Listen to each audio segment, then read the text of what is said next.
హైదరాబాద్ వచ్చాం, ఎవరికాడు పని చేసుకుంటున్నాం. ఎవరి టాలెంట్ సంబంధించిన వాళ్ళు వాళ్ళ స్టేటస్ బట్టి బతుకుతున్నారు. Single bedroom, double bedroom, own house, అలాగే హోటల్స్లోని కంపెనీస్ అలా పడితే అలా ఉంటారు. ఎవరి స్టేటస్ బట్టి బతుకుతారు. కానీ రీసెంట్గా మీకు అతను తెలుసు, సోషల్ మీడియాలో బాగా వైరల్ అయిన ఆయన ఎలా బ్రతుకుతున్నాడో చూడండి. ఈయన ఒరిజినల్గా లొకేషన్కి వెళ్ళి చూద్దామని చెప్పి లొకేషన్కి వెళ్ళాం. చాలా ఏరియా మాత్రం బాగాలేదు. కానీ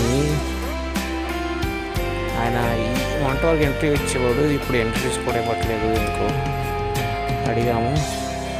ఆ ఏరియాకి చూస్తూ ఉంటే ఎలా ఉందో చూడండి. అంతకుముందు గుడారం కూడా ఉండేది, గుడారం లేకుండా పోయింది ఇప్పుడు.